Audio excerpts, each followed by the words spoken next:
그래서 살다 보니 어린이날이 언제 지나가는지 모르게 지나갑니다. 마치 미국에서 설과 추석 지키기가 어려운 것은 미국에서는 그날이 명절도 아니고 휴일도 아니기 때문에 그렇고요.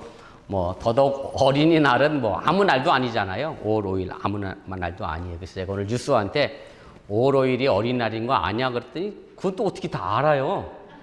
참 신기해서. 그래서 내가 민정이한테 미안하지만 민정아 그럼 5월 8일은 무슨 날인 줄 아니? 민정이 대답이 어떻게 나왔을까요? 몰라요. 그래서 5월 8일은 어버이날이다. 미국에서야 머더스데이라고 지키지만 한국은 어버이날이다. 그래서 부모의 사랑을 기억해라. 그런 말씀을 했습니다. 그래서 사실 저도 좀 고민을 했습니다. 어린이 주일을 어떻게 보내야 할까? 설교를 어떤 내용으로 할까 하다가 어린이 주일 예배로 드리기로 결정을 했고, 주일학교 교사들에게 어린이 주일이니 교회에서 작은 선물을 했으면 좋겠다 해서 준비해서 오늘 나눠주는 것으로 알고 있습니다. 미국의 출산율은 어떻게 되는지 모르지만 한국의 출산율은 점점 줄고 있습니다. 한 가정당 최소한 2명은 나야 한국의 인구를 유지할 수 있는데, 그래서 요즘 2명 나면 애국자다라고 할 정도로 출산율이 그렇게 급격하게 줄고 있고, 출산율만 주는 게 아니라 사실은 결혼도 점점 늦어지고 있는 그런 상황이고, 왜 이런 상황이 그럼 됐느냐라고 분석해 본다라고 하면 사회적으로 아이를 결혼해서 키울 여건이 되지 못하다 보니까 점점 늦어지는 추세가 되고 있습니다. 몇 년 전인 것 같은데 제가 한국에 관련된 뉴스에서 노 키드존이라고 하는 그런 뉴스를 제가 본 적이 있습니다. 제가 서윤이한테 그랬어요. 노 키드존이 무슨 뜻인 것 같으냐 그랬더니 서윤이 대답이 우문현답입니다. 뭘 것 같아요? 노 키드존은 노 키드존입니다. 그걸 모르셨구나. 어떻게 해석을 못하겠어. 서윤이가 한국말이 좀 느려서. 말 그대로 어린아이가 들어갈 수 없는 출입 금지 구역인데 혹 알고 계실 수도 있을 거예요. 식당이나 주로 카페에 먹는 업체에서 이 비율이 굉장히 높아지고 있고, 제한 연령이 보통 13살까지 어린아이가 식당이나 카페에 들어오지 못한다. 그렇게 내세우는 추세고, 논리는 간단합니다. 다른 사람들의 편의를 위해서 식당에 아이들이 가만히 있지 못하고, 또 식기 특별히 고깃집 같은 경우는 불판이 오고 가는데 아이들이 뛰면 다칠 위험도 있고, 아무튼 이런 문제 때문에 어린아이를 출입하지 못한다라고 노 키드존을 설정했던 뉴스를 제가 본 적이 있습니다. 저희 가정처럼 어린이가 없는 가정에서야 그런 식당이나 카페를 가는 것을 좋아할 수도 있겠지만, 어린아이들 입장에서 보면 말 그대로 황당하고 인권 침해 소지가 있는 그런 내용이기도 합니다. 그리고 어린아이가 하루아침에 13살이 되는 법은 결코 없습니다. 쉽게 말씀드리면 저 우주에서 아이가 태어나서 13살까지 자라다가 13살이 지나면 다시 이 사회로 들어와서 적응해서 살아가는 것이 아니기 때문에 애초 어린아이는 이 사회에서부터 적응해 나가야 되고 그렇게 살아가야 한다라고 하는 얘기고, 어린아이는 태어나는 순간부터 사회 속에서 자라가게 되어 있고, 그 사회 속에서 어떻게 서로를 존중하며 배려하며 살아가야 하는지를 배워야 한다는 그런 말씀의 내용입니다. 아마 이런 여름방학에 한국에 가지 못했던 분들이, 많은 가정들이 한국 여행을 계획 중인 것으로 알고 있습니다. 특별히 어린아이를 자녀를 데리고 가는 가정 입장에서 보면 그 장시간 어린아이를 데리고, 물론 비즈니스나 버스 타면 아무 문제 없겠지만 좁은 비행기 안에서 이 아이를 어떻게 데리고 갈까 아마 고민되시는 분들도 계실 것이고, 자녀가 없는 어른들 입장에서는 저도 그렇지만 제 옆에 누가 안 앉았으면 참 좋겠다? 뚱뚱한 사람이 안 앉았으면 좋겠다. 그리고 어린아이를 안고 있는 부모가 앉아있지 않으면 참 좋겠다. 그런 생각을 하게 됩니다. 이런 말이 있습니다. 어린아이는 공공장소에서 예의를 지켜야 하는 것을 배워야 합니다. 어디서 배워야 하죠? 네, 공공장소에서 배워야 합니다. 사실 공공장소에서 어린아이가 배워야 될 예절과 공중도덕을 배워야 하고, 다른 손님들에게 어떤 행동을 하면 잘못된 행동이고 어떤 행동을 하면 그것이 예의를 지키는 행동인 것을 배워야 하는데, 자꾸 어린아이들을 그런 공중장소에서 몰아내고 있는 것이 어른들의 사회와 시선이 아닌가, 그런 생각을 하게 됩니다. 아프리카의 나이지리아 속담에 이런 말이 있습니다. 한 아이를 키우려고 하면 온 마을이 필요하다.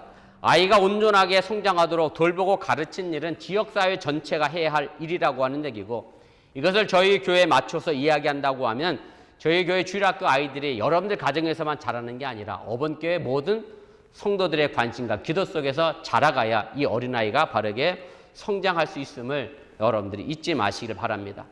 비행기 안에서 아이가 울면 저 엄마는 뭐하고 아이를 달래지 않나 그렇게 생각하지 마시고, 아이가 참 비행기 안에서 피곤하고 힘들구나 라고 생각하시면 좋을 것 같고요. 식당에서 아이가 먹지 않고 떼를 쓰고 울면 저 엄마는 왜 저 아이를 식당 예절을 가르치지 않나 라고 생각하기 이전에 저 아이가 빨리 집에 가고 싶구나 그렇게 이해할 수 있는 그런 넓은 마음을 여러분들이 가질 수 있기를 바랍니다. 결국 어른들이 아이보다 더 많은 것을 경험하고 알고 있기 때문에 잘 모르고 경험 없는 아이들을 위하여 참고 기다려주는 것이 바로 어른들이 해야 할 일임을 여러분들이 기억하시기를 바랍니다. 어린아이를 내쫓는 사회는 자연히 자기 목소리를 내기 어려운 약자나 소수자를 몰아내는 방향으로 사회는 변해가게 되어 있습니다. 이를 뒤집어서 말하게 되면 어린아이에게 좋은 세상은 어른에게도 좋은 세상이 되는 것이고요. 약자와 소수자가 살기 좋은 세상은 강자와 다른 사람들도 살기 좋은 세상이 되어져 간다라고 하는 사실을 여러분들이 잊지 마시길 바랍니다. 오늘 말씀에 보면 이스라엘을 구원한 모세의 탄생에 관한 이야기입니다. 모세 탄생에는 험난한 여정이 들어 있습니다. 제가 오늘 유스에게 모세를 왜 엄마가 석 달 동안 숨겨 키웠을까 그랬더니 뭐라고 대답했을까요? 이 화면에 있는 대로? 화면에 뭐라고 돼 있어요? 잘생겼다 이렇게 안 써 있어요? 잘생겨서 엄마가 몰래 숨겨 키웠다 그래서 제가 한참 또 배경 설명을 했습니다. 여러분들은 아시죠? 왜 모세를 석 달 동안 숨겨 키웠는지? 우리 구은 이사님한테 물어봐야지. 요괴의 이름을 몰랐으니까. 구은 이사님은 왜 모세의 엄마가 모세를 석 달 동안 숨겨 키웠을까요? 에? 왜 그랬죠? 에? 왜 대답을 안 하시고 웃어? 빨리. 맞았어. 정답이야. 남자아이는 죽이라고 했기 때문에 그래서 키운 거예요. 그때 유스 여자아이들한테 너희들은 그래도 살았으니 참 다행이지 않냐? 근데 왜 남자는 죽이고 여자는 살렸을까 그랬더니 다 알면서 또 모르는 척하네. 남자가 죽어야 인구가 늘어나지 않으니까, 씨가 없으니까. 그래서 결국 모세는 정말로 험난한 여정 속에서 목숨을 걸고 태어나게 됐고, 그런데 그 험난한 여정 속에서 이 모세가 살아나 이스라엘을 이끌어내는 구원자로서 엑소더스를 만들어가는 출애굽을 하는 그런 가문으로 성장해 나가게 됩니다. 모세의 탄생과 성장에는 3명의 여자가 등장합니다. 이 중에 어느 한 명이라도 없었으면 모세는 결코 태어날 수 없었을 거고, 태어났더라도 그는 나일강에서 그냥 빠져 죽거나 아니면 들짐승의 먹이가 될 수밖에 없었을 겁니다. 모세 당시 여자들은 천대받고 멸시받던 그런 존재들이었는데 그 3명의 여자들의 마음이 모세를 구원에 이르게 했고, 모세가 이스라엘을 구원하는 자가 될 수 있도록 만들었다고 하는 사실을 여러분들이 깨달으시길 바랍니다. 먼저 어린 모세의 생명을 지키기 위한 어머니 요게벳의 간절한 노력과 눈물이 있었습니다. 오늘 본문에 보면 모세가 잘생긴 것을 보고 석 달 동안 숨겼다라고 얘기했는데, 자, 모세가 잘생겼다라고 하니까 유스에게 물었더니 당연히 핸섬이라고 얘기합니다. 핸섬에서 모세의 어머니가 숨겼다. 여러분들은 모세가 잘생겼다 그러니까 무슨 생각이 떠오르세요?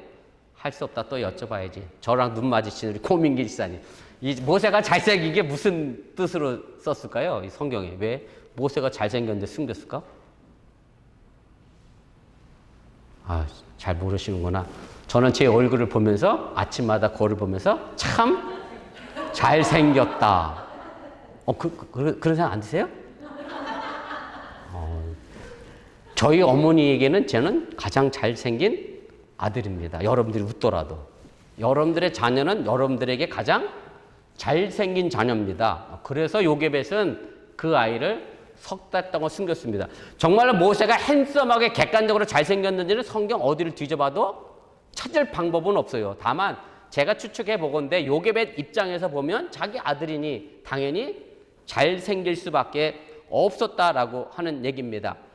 오늘 본문에 잘생겼다라고 하는 이 구절은 히브리 원문 그대로 보면 하나님께서 세상을 창조하시고 보시기에 참 좋았다라고 썼던 그 단어와 동일한 단어를 사용합니다.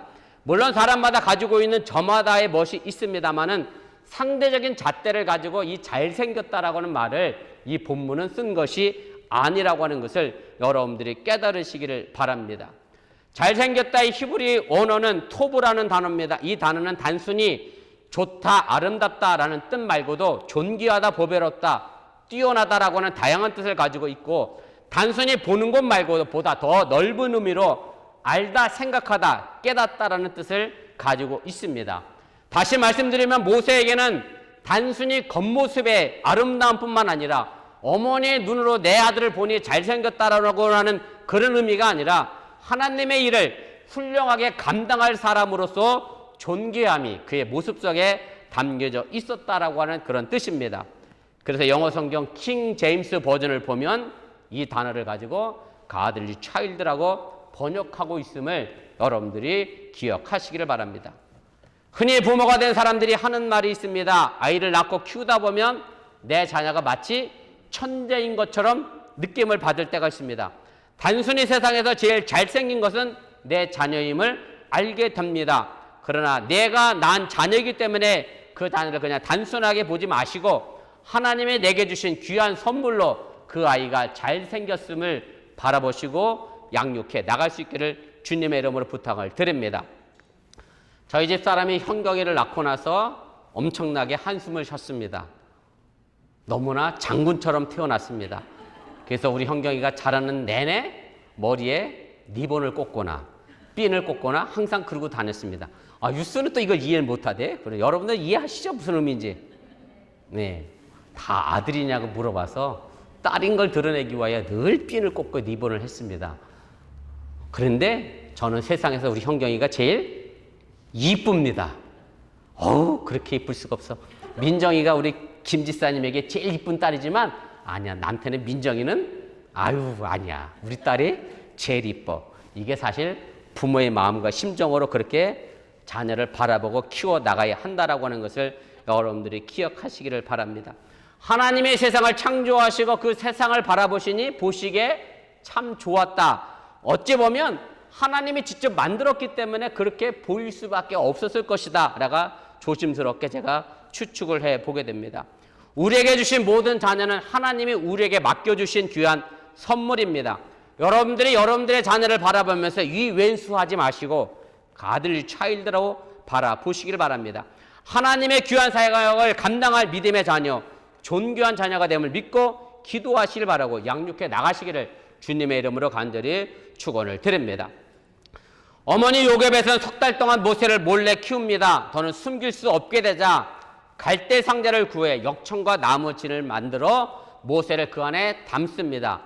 갈대 상자로 옮겨진 히브리어 테바라고 하는 단어는 딱 두 곳에서만 쓰입니다. 그 하나는 노아의 방주에서 쓰였고 그리고 이 갈대 상자에 이 단어가 사용됐습니다.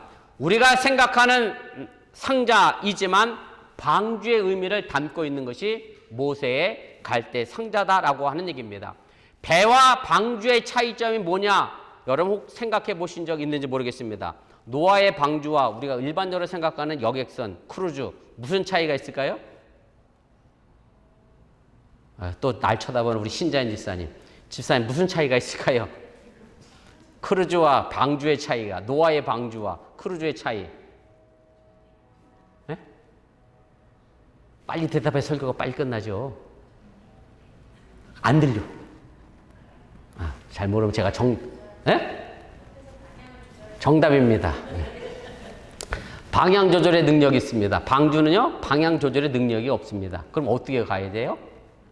말 그대로 물결 따라 흘러 가야 합니다. 노아의 방주도 그랬고 모세의 방주도 그랬습니다. 결국 요게벳은 자신의 아들 모세를 갈대 상자 방주에 띄워놓고 자신이 어떻게 할 수 있는 방법이 없었습니다. 방주이기 때문에 그저 물을 따라 흘러가서 결국 누구에 의하여?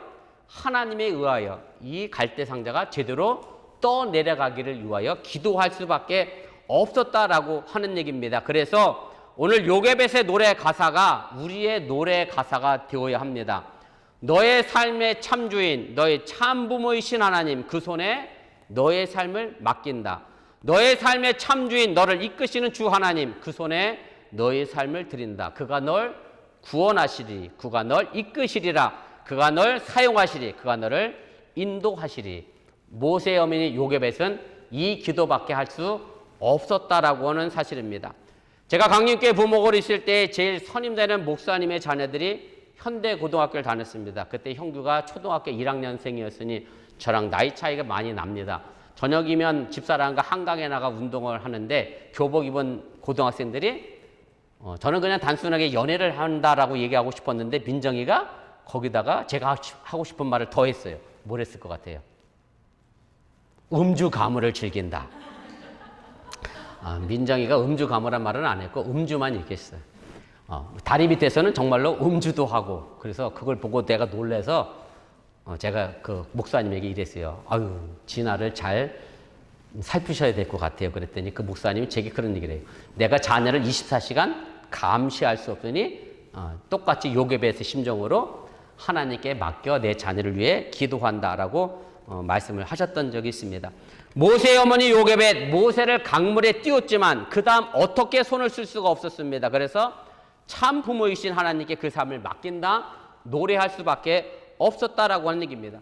그렇다고 맡겨놓고 난 아무것도 하지 않겠다라고 하는 그 말이 아니라 그 방주를 만들고 띄운 심정을 우리가 헤아려 본다라고 하면 그만큼 간절한 기도도 없었을 것이라고 하는 생각을 해보게 됩니다. 그래서 요게벳의 노래 마지막 노래 가사는 이렇게 끝이 납니다. 어떤 마음이었을까? 그녀의 두 눈에 눈물이 흐르고 흘릴 수밖에 없었다라고 하는 얘기입니다.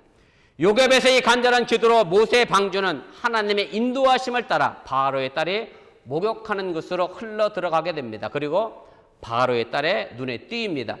이를 지켜보고 있었던 사람이 있습니다. 바로 모세의 누나 미리암인데 모세를 살린 두 번째 여자입니다. 미리암은 어머니 대신 모세의 방주가 흘러가는 것을 멀리 서서 지켜보고 있었습니다. 혹시라도 모세의 방주가 잘못 흘러가면 어쩌나 걱정하는 마음으로 지켜봤을 겁니다. 모세가 태어난 지 3개월 정도 됐으니 그럼 미리암의 나이가 얼마 정도 됐을까? 많은 신학들이 추측을 하게 되는데 대략 모세보다 14살에서 15살 정도 많았을 것이다 라고 추측합니다. 어찌 보면 어린아이죠. 미리암도 누나가 가까이 가지도 못하고 안타까움으로 멀리 뒤쫓아갑니다. 이 멀리는 아무런 도움을 줄 수 없는 상황을 나타낸 것이고 인간적 한계 상황 속에서 아무것도 할 수 없는 미리아의 심정을 이 멀리라는 단어가 보여줍니다. 예수님께서 잡혀가실 때 멀찍이 따라갔던 베드로가 있었습니다. 그 베드로의 멀찍이와 이 멀리는 다른 차원입니다. 아주 상반된 모습입니다. 베드로는 예수님으로 인해 피해 자신에게 미칠까 봐 멀찍이 따라간 거고, 그래서 예수님에게서 멀리 떨어져서 예수님을 향하여 이렇게까지 얘기하죠. 저주하고 맹세하면서 예수님을 모른다, 나와 상관없는 사람이다, 그렇게 이야기하는 모습과 이 미리암의 모습은 정반대의 모습이라고 하는 얘기입니다. 미리암은 이렇게 기도하는 마음으로 멀찍이 따라갈 수 있었기 때문에 결국 모세를 키우기 위하여 유모를 찾는 바로의 딸에게 모세의 친어머니 요게벳을 유모로 소개해 줄 수 있었다라고 하는 얘기고, 그래서 모세의 어머니를 통해 모세는 바로 궁정에서 살았지만 유대 민족으로, 히브리 민족으로 그가 성장하고 그의 정체성을 가지고 살아가게 됐다라고 하는 사실을 여러분들이 믿으시길 바랍니다. 세 번째 여자는 바로 파로의 딸, 바로의 딸입니다. 제가 인터레스팅하다 그랬습니다. 왜 인터레스팅하냐면 민정이가 정답을 얘기했어요. 왜냐하면 원수의 민족이라고 표현했지만 뭐 원수의 민족까지는 아니죠. 히브리 민족을 죽이라고 얘기했던 바로의 딸이 누구를 살려내는 결과를 만들어냈어요? 히브리 민족을 살려내는 결과를 만들어냈기 때문에 이 또한 하나님의 은혜가 아니고는 이뤄낼 수 없는 일이었다라고 하는 얘기고, 왜 바로의 딸이 공주가 자기 아버지의 명령을 어기고 이 히브리 남자아이를 살려내게 됐느냐? 그 또한 하나님의 은혜가 아니면 불가능한 일이었다고 하는 사실을 여러분들이 믿으시기를 바랍니다. 바로의 딸은 모세가 히브리인의 아기였지만 자기 아기처럼 여기고 키우게 됩니다. 그리고 자기는 유모를 구했지만 실제로 그 유모는 다시 모세의 친어머니 요게벳이 들어가게 됐고, 그 요게벳이 먹인 그 젖이 결국 모세를 살려냈고, 그 젖줄이 결국 이스라엘 민족을 구원해내는 구원자, 해방자로서 모세를 이끌어낼 수 있는 지도자가 되게 만들었다고 하는 사실을 여러분들이 믿으시기를 바랍니다. 여러분들 잘 아시는 영화인데, 폴란드를 배경으로 해서 만든 영화가 있죠. 쉰들러 리스트라고 하는 영화가 있을 겁니다. 제가 뉴스에게 꼭 찾아서 다시 한번 봐라, 그렇게 얘기했는데, 2차 대전 말기에 폴란드에 있었던 실화를 토대로 해서 만든 영화입니다. 오스카 쉰들러라고 하는 사람이 독일의 나치 당원으로서 폴란드에서 무기 공장을 운영하면서 많은 돈을 들여서 유대인들을 독일 군인들에게 빼돌려서 자기 공장에 취직을 시키게 됩니다. 그리고 1100명이나 되는 유대인들을 자기 공장에서 일을 시키면서 결국 2차 세계대전이 끝날 때까지 그 생명들을 구원해내게 됩니다. 영화 끝장면에 가면 독일이 결국 망하게 되고, 공장의 종업원이었던 유대인들이 쉰들러에게 목숨을 살려준 것에 대하여 감사를 표시하게 됩니다.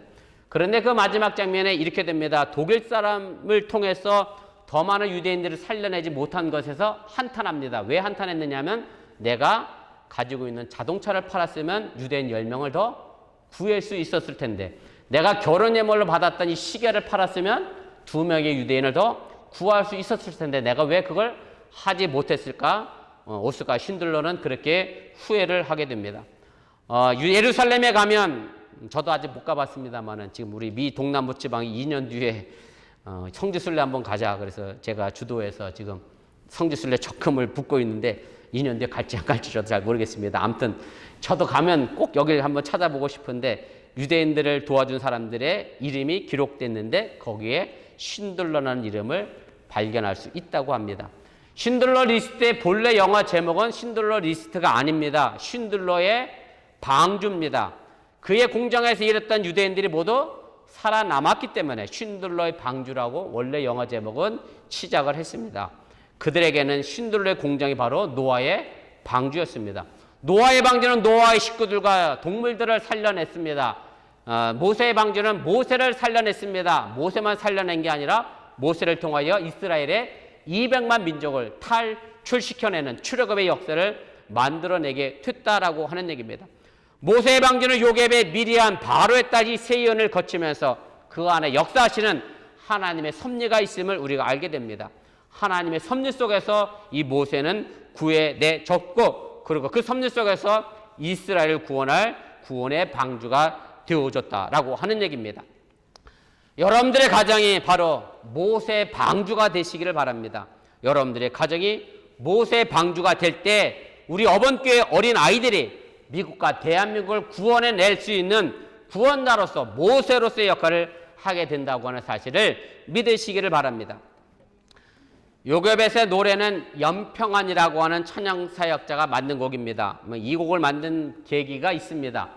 쌍둥이를 낳는데 조금 너무 일찍 낳습니다. 조산에서 47일 동안 중환자실, 신생아 중환자실에 이 아이들이 있었습니다. 이로 인해 그의 어머니가 병원에 자주 오다 보니 큰 아이마저 분리불안 증상으로 어려움을 겪는 그런 상황에 놓이게 됐습니다. 그 아픔으로 부가 이 자녀를 양육하는 것이 얼마나 힘든 일인가를 알게 됐고, 그래서 그 심정으로 이 요괴벳의 노래라는 찬양의 곡을 쓰게 됐습니다. 아이는요 그냥 자라지 않습니다. 꼭 반드시 방주가 필요합니다. 비바람을 막아주고 견뎌낼 수 있는 가정의 방주가 필요합니다. 그 방주가 바로 여러분들임을 잊지 마시기를 바랍니다. 그리고 그 방주를 통해 자라는 여러분들의 자녀로 앞날에 참 부모이시고 참 주인이신 하나님의 섭리가 있음을 믿고 또한 기도하시기를 바랍니다. 여러분들이 아시는 것처럼 저희 집사람이 이것저것 아파 종합병원입니다. 너무 아프면 제가 기도해달라고 제게 부탁을 합니다. 가족끼리 그러면 안 되는데 우리 집사람이 그렇게 부탁하면 제가 꼭 끌어안고 기도해 줍니다. 그러나 우리 집사람이 괜찮다고 그럽니다. 남편으로 보지 않고 하나님의 종으로 목사로 봐서 제게 기도 부탁을 합니다. 최근에 유건이가 아프면 엄마에게 기도 부탁한다는 얘기를 들었습니다. 그러고 나면 유건이가 금방 하나님께 기도했으니 안 아프다라고 이야기를 합니다. 제가 드리고 싶은 말씀은 바로 이 어린아이의 신앙이 우리에게 필요합니다. 지난주에 우리 아들이 의사 시험 2번째를 치렀습니다. 점심 도시락도 싸주고 9시간 시험 본다 그래서 저는 아침에 기도해주러 이렇게 겸사겸사해서 가려고 준비를 하는데 우리 아들이 굳이 필요 없다고. 점심은 그냥 햄버거 하나 사가면 된다고. 아침에 아버지가 와서 기도 안 해줘도 된다고. 굳이 필요 없다고. 제 속마음은 그래도 아버지가 와서 그때 제가 안 그랬거든요. 예전에 어렸을 땐 정말 기도 받고 시험 보러 가고 그랬는데 언젠가 그 순수함은 사라지고 아버지의 기도가 필요 없다. 그렇게 된 아들로 돼버리고 말았는데 이런 순수한 선한 마음, 신앙의 마음을 우리가 가지고 있어야 하나님을 볼 수가 있습니다. 신앙이란 다른 게 아니고요. 예수님을 영접하는 겁니다. 보이지 않는 예수님을 우리가 어찌 영접하겠습니까? 그 답은 아주 간단합니다. 마가복음 9장 37절입니다. 어린아이 하나를 영접하면 곧 나를 영접하며 여러분들이 여러분들의 자녀를 잘 영접하면 예수님을 영접하는 겁니다. 어번 교우 한 사람 한 사람이 자신만의 방주에서 내 이웃을 위한 방주로 확장시켜 나갈 수 있기를 바라고 다른 사람을 위해 헌신한 그 마음속에 여러분의 구원이 있고 그 모습을 함께 보고 자라는 여러분들의 자녀들이 이 땅에 모세와 같은 구원자가 된다고 하는 사실을 여러분들이 믿으시기를 바랍니다. 어번교회 모든 어린이들이 예수님을 잘 영접해서 구원의 방주에서 잘 보호되기를 바라고 양육되기를 바라고 세상을 변화시키는 구원의 일꾼으로 성장해 나갈 수 있기를 주님의 이름으로 간절히 축원을 드립니다. 기도하겠습니다. 말씀을 기억하며